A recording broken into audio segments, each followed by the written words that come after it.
بسم اللہ الرحمن الرحیم. ساحل بھائی بہت شکریہ ٹائم دینے کا. اور سب سے زیادہ جو سوال آئے ہیں کوئی تقریباً پچھلے ہفتے 2 ہفتوں سے, وہی سوال سب سے پہلے کروں گا جی کہ ساحل بھائی کیا کوئی ساحل عدیم فتنہ چھوڑا گیا جی کہ علماء کے خلاف, آج کل کی جنریشن کو علماء سے بچان کرنے کے لیے؟ سوائے 3-4 خصوصی علماء کے جن کا میں نام لیتا رہتا ہوں, سید قطب کا, مودودی صاحب کا, تھانوی صاحب کا, یہ آئی تھنک یہ جو اس کو پرائمر سائیکالوجی کہتے ہیں کہ اپنی نا ایک خاص طرح کی سوچ کے فالوورز یا جس کے آپ فالوور ہوتے ہیں اس سوچ کے علاوہ ہر سوچ کو غلط ہی کہنا شروع کر دیتے ہیں, تو وہ آپ کو پھر ڈراتی ہے. تو یہی معاملہ ہو رہا ہے. آئی تھنک میرے پہلے یہودی ایجنٹ کا الزام لگا, پھر قادیانی کا الزام لگا, پھر بیچ میں شیعہ ہونے کا پراپر فتویٰ آ گیا, اب فتنہ ہو گیا.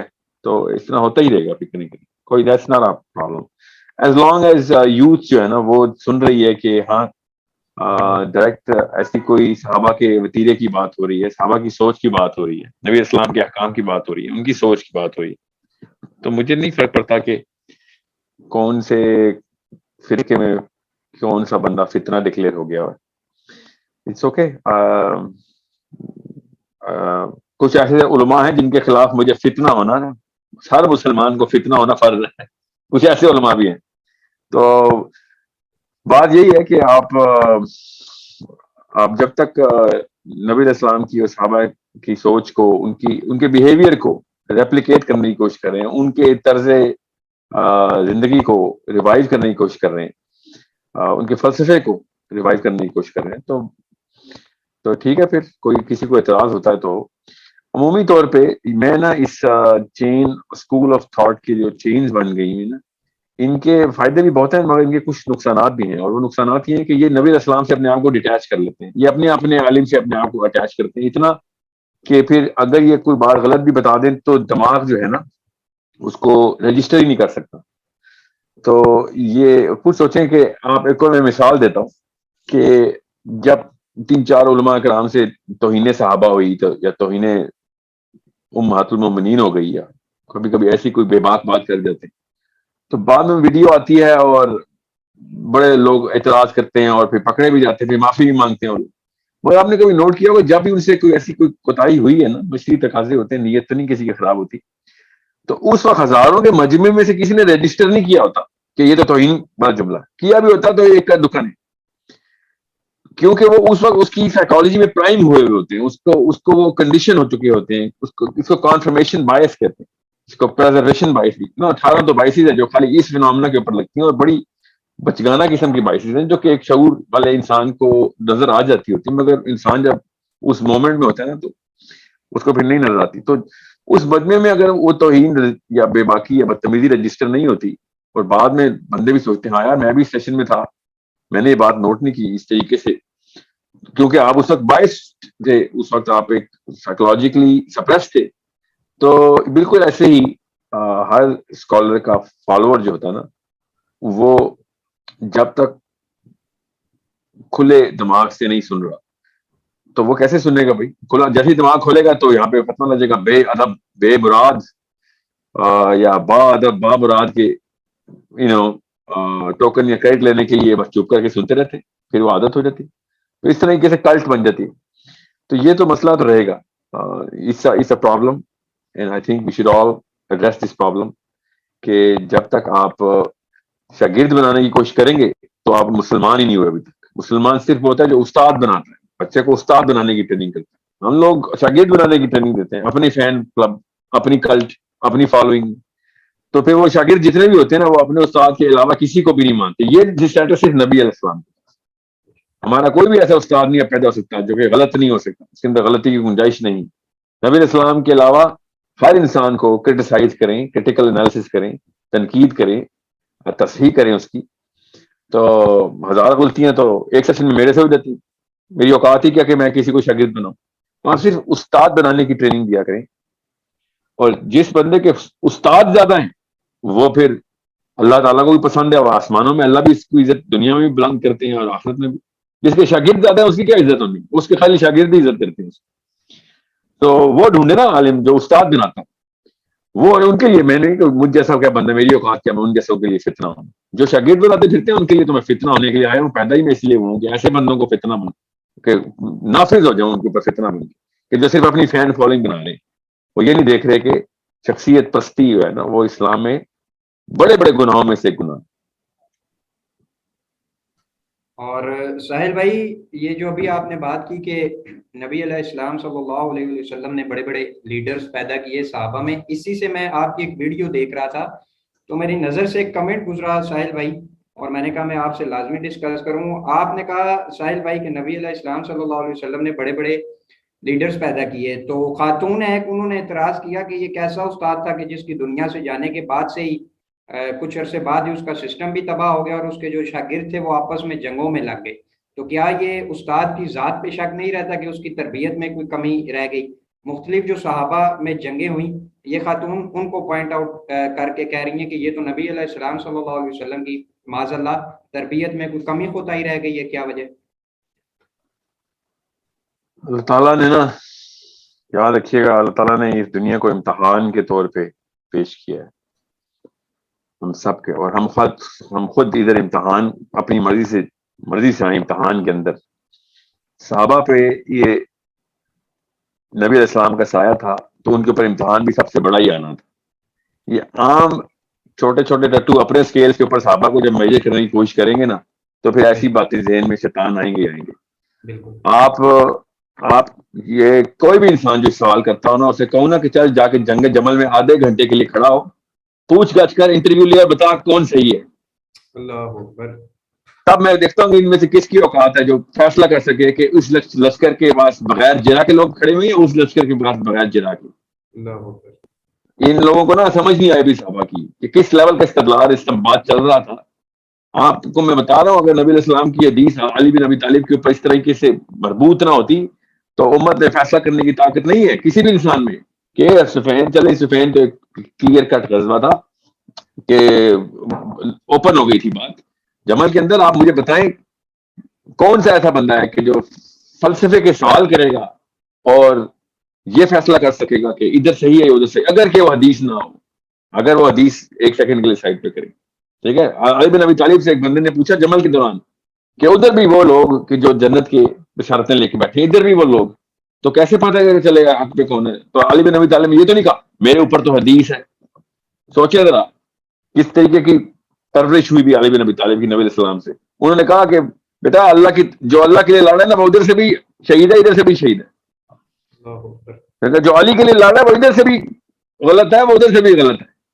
سو اس لیے بہت دھیان میں رکھیں اس بات کو کہ یہ کہنا بہت آسان ہوتا ہے کہ وہ صحابہ سے نہیں ہینڈل ہو سکے. صحابہ جس لیول کے اوپر آپس میں تکرار ہوئی ہے جن کی, وہ جن فقہ کی لڑیوں کو پکڑ کے کھڑے ہوئے تھے نا, وہ عام جو عالم ہے نا یہاں کا, بڑے بڑے جید عالم بھی اس لیول پہ پہنچ نہیں سکتے کہ وہ جرا کر سکیں کہ یہاں پہ مسئلہ کیا چل رہا تھا.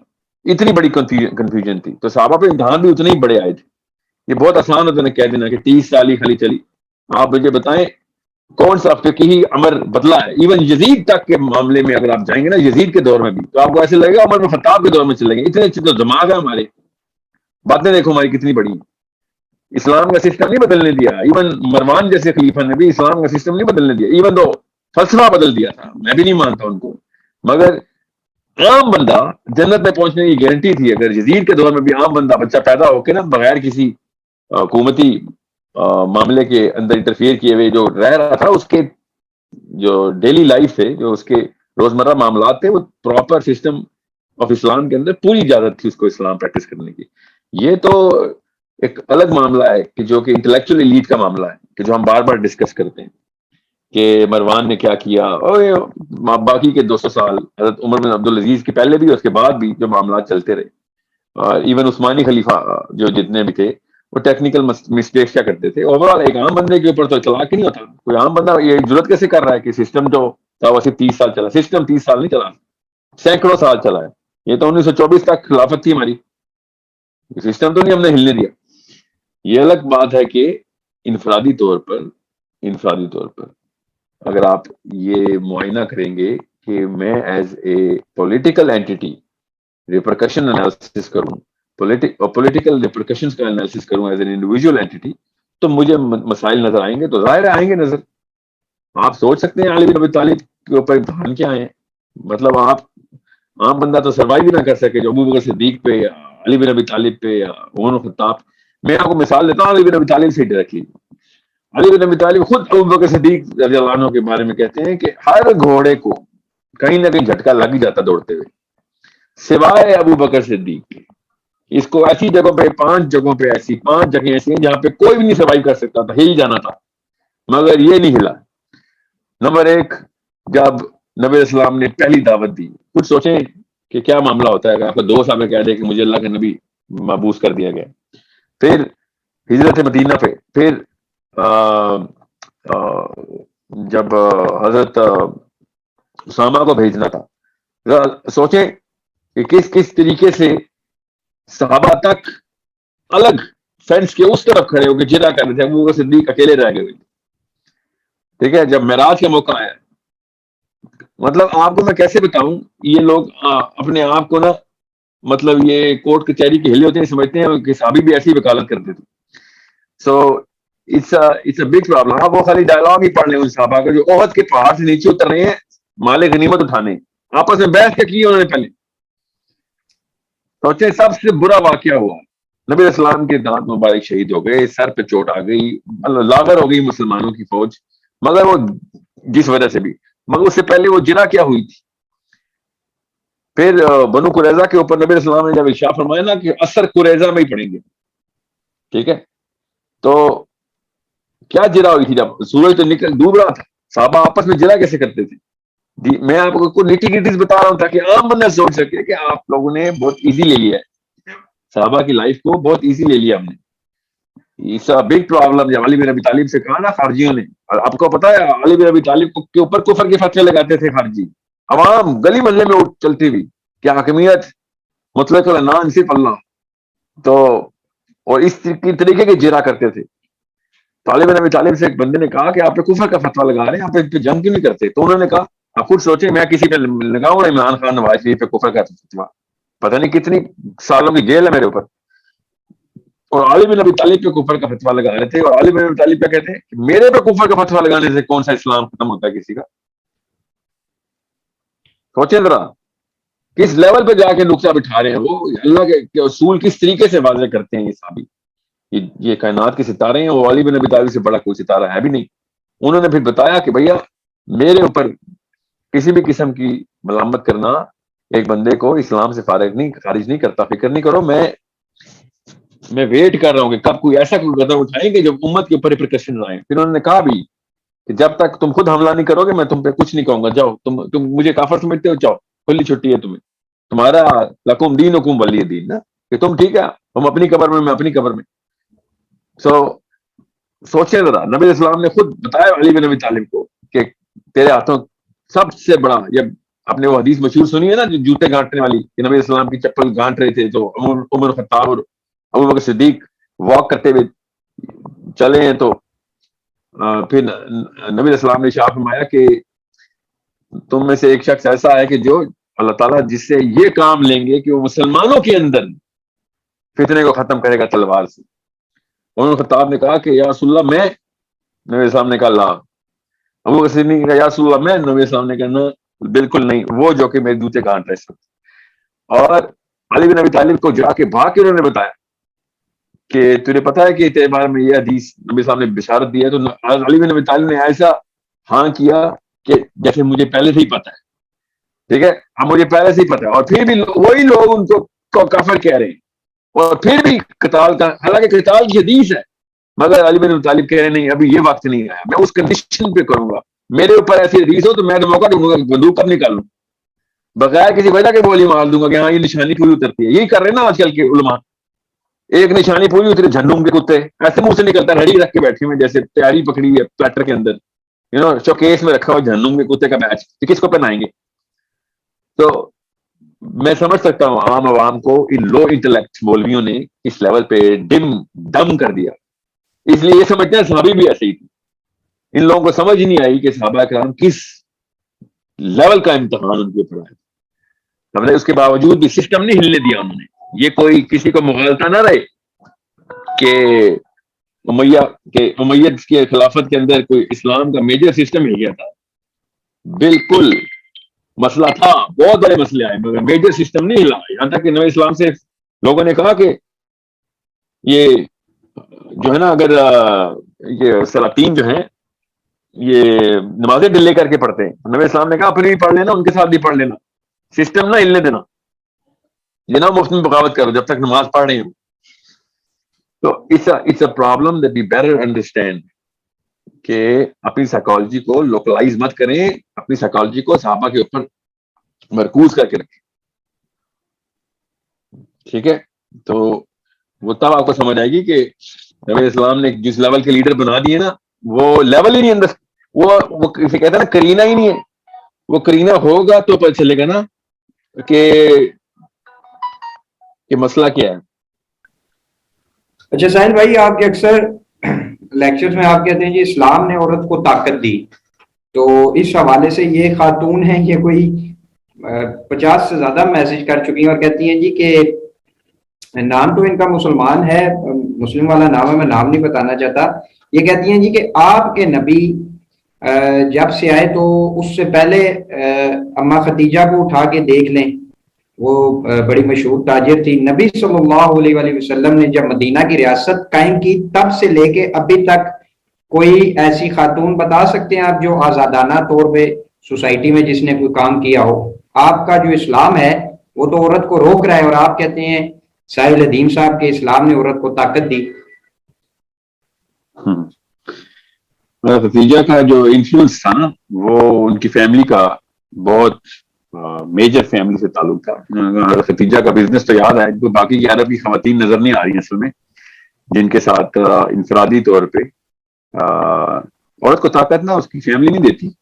معاشرے کے اندر زیادہ تر لوگوں کا فلسفہ جو ہوتا ہے نا وہ دیتا ہے.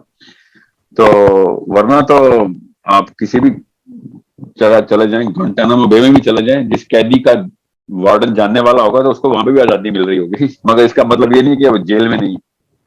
So it's a problem that people don't see in the big picture. ایک عام عورت کو عرب میں اسلام سے پہلے عرب میں کیا, آپ اس وقت روم کی عورت کی بھی حالات دیکھیں, اس وقت گریک کی عورت کے بھی حالات دیکھیں, گریس کی, تو آپ کو پتہ چلے گا اسلام نے آگے کیا کیا عورت کے ساتھ. عرب کے اندر تو خیر جو حالات تھے وہ تو ہم سب کو پتہ ہے کیا ہو رہا تھا. تو عام عورت جو تھی وہ ایک چلتا پھرتا کموڈٹی تھی, جو مرضی کرو اس کے ساتھ, اور اس کے ساتھ تو میں کیا ہی بحث کروں, وہ تو خیر ہر ایک کو پتہ ہے, میں اس تفصیل میں ہی جا رہا ہوں. ان کا اصلی سوال ہے وہ یہ کہ اسلام نے پھر عورت کو کیا دیا ہے, اس کا ثبوت کیا ہے. تو آج جتنا بھی مسلمان آدمی ہے نا, آدمی وہ جتنا بھی علم حاصل کرتا ہے اس کا 80% حصہ عائشہ صدیقہ سے ڈائریکٹلی آتا ہے. ٹھیک ہے, یہ عورت نے دیا ہے اسلام کو. آپ نکال کے دکھائیں کوئی ایک ہسٹری میں ایک عورت جو کہ فلسفی پوری ایج آف اسلام پوری دنیا میں 2.25 ارب, اب 3 ارب ہونے والے تقریباً 2.25 ارب سے تقریباً 3 ارب آدمیوں کے تمام تر فلسفے کے پیچھے عورت کا ہاتھ. کوئی ایک ارب کو چھوڑیں, کروڑوں میں دکھا دیں گے کہ جس کی کروڑوں لوگوں کی لائف کو بدل دیا ہو, اور وہ بھی کس پرپز کے لیے کہ وہ دنیا کے چھوٹے چھوٹے مقصد سے ہٹا کے اللہ کے مقصد پہ موریلٹی بھی بلڈ کی ہوئی ہو, ان کو جری بنایا ہو کہ اللہ کی طرف کیسے پہنچتے ہیں, اور سب سے بڑی بات ان کو حق اور باطل کی تمیز سکھائی ہوئی. آپ بتائیں ایسی کوئی عورت ہے, پھر میں آپ کو بتاؤں کہ اسلام نے عورت کو کیا دیا ہے.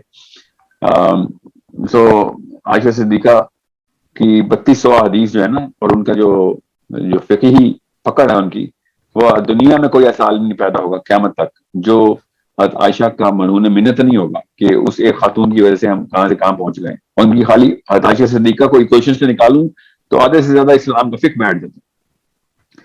تو اتنا بڑا انفلوئنس ہے عورت کا, اور آپ سمجھتے ہیں کہ عورت کو بند کیا ہوا تھا, یا اس کو ہم ہتھکڑیاں لگا کے بیڑیاں لگا کے بٹھایا ہوا تھا ہم نے. یہ ذہن کی آزادی ہے جس کی میں بات کر رہا ہوں. باقی کی جتنی بھی عورتوں کو آزادی مل رہی ہے وہ آزادی نہیں مل رہی, وہ کموڈٹی کے طور پہ پیش ہونے کی آزادی مل رہی ہے. کس کے لیے؟ آدمی کے لیے. آپ ہسٹری آف ہیومن بینگز اٹھا کے دیکھیں, اور جب بھی آزاد ہوئی ہے پیش ہونے کے لیے آزاد ہوئی ہے. کس کو؟ اس وقت طاقتور آدمیوں کو, ان کے مزے کے لیے. یہ کوئی آزادی ہوتی ہے؟ آزادی تو ہوتی ہے سوچنے کی, لوگوں کو سوچ ڈیولپ کرنے کی آزادی, لوگوں کو اس گٹر سے نکال کے اپنی حیت کے اندر اپنے پر لگا کے اڑنے کی آزادی دینے کی. اس کے پیچھے خواتین کا جو ہاتھ ہے وہ اسلام کے علاوہ نکال کے دکھائیں, آپ مجھے فلاسفرز نکال کے دکھائیں. اتنی ایج آف انلائٹمنٹ کے 300 سال کی ایج آف انلائٹمنٹ گزاری ہے یورپ نے, کوئی ایک عورت کیوں نہیں نکال سکے؟ اتنی آزادی تھی ان کو, تو ایک خاتون نکال دیتے جس نے فلاسفی دی ہو. میں نکال کے دکھاؤں آپ کو کتنی ہمارے پاس. It's such a big problem that you guys are purposely آنکھیں بند کر کے بیٹھے ہوئے ہیں آپ, اور آپ کہہ رہے ہیں کہ ہم کمپیئر نہ کریں. آپ کمپیئر کریں, ہم تو کمپیئر, ہمیں تو پتا ہے گٹر میں تھے, سارا یورپ بھی گٹر میں تھا. اور یہ پوسٹ اسلام کی بات کر رہا ہوں میں. اسلام اس وقت اپنی پیک پہ سے گزر کے مسلمانوں کی کوتاہیوں کی وجہ سے ڈاؤن فال میں تھا. اس وقت یورپ اپنے سر اٹھا رہا تھا. یورپ کے اندر یہ ڈیکارٹے اور روسو اور ہوم اور کانٹ, اس وقت خواتین کہاں پہ تھی ان کی, مجھے سمجھ نہیں آتی. اتنی آزاد عورت ہے تو ایک سوچنے والی عورت بھی پیدا کر دیتے, کپڑے اتارنے والی عورتیں ہی پیدا کرتے ہیں جب بھی آپ پیدا کرتے ہیں. یہ کوئی آزادی ہے؟ اس طرح تو بہت بہتر افریقہ کی عورتیں ہیں, کبھی کپڑے پہنتی نہیں ہیں, آپ سے تو بہت زیادہ آزاد ہوتے ہیں وہ ہیں, پھر ان کو تو پتہ ہی نہیں کپڑے بھی کوئی چیز ہوتی ہے. تو اس طرح تو آزادی نہیں میجر کریں گے نا آپ. میجر تو تبھی کریں گے کہ آپ کو پتا ہو کہ کائنات بنانے کے پیچھے مقصد کیا ہے. جو بندہ اس تک مقصد تک پہنچا رہا ہو وہ اصلی آزاد ہے. آزادی تو کسی بھی اور چیز کو, کائنات سے چھوٹی کسی بھی چیز کو پا لینے کو, تو پھر کیا نہیں کہوں گا میں. یہ تو وہ خواتین ہیں جنہوں نے ہمیں آدمیوں کو دوزخ کے راستوں سے اٹھا کے جنت کے راستوں پہ ڈالا. یہ حضرت خدیجہ کا بزنس ان کو یاد ہے. حضرت خدیجہ کی کوٹ کی ہوئی حدیث نہیں یاد. پوسٹ اسلام خدیجہ نے جو کام کر کے دکھایا وہ پری اسلام خدیجہ کا بزنس آپ بیلنس کر رہے ہیں آپ علیہ السلام کا. حضرت خدیجہ کا پوسٹ اسلام نبوت بوست کے بعد نبی اسلام کے ساتھ جو انہوں نے کام کیا اسلام کے لیے, مسلمانوں کے لیے, وہ آپ کو یقیناً نہیں پتا ہوگا. اس خاتون کو ایک حدیث نہیں پتا ہوگی حضرت خدیجہ کی, مگر ان کا بزنس ماڈل پورا کا پورا یاد کیا ہوا ہے, کیونکہ چاہیے دنیا رہے ہیں. سو it's a problem at their end. It's a problem that cannot be solved unless آپ کو پتا ہو کائنات میں کیوں آئے ہوئے ہیں. میں نے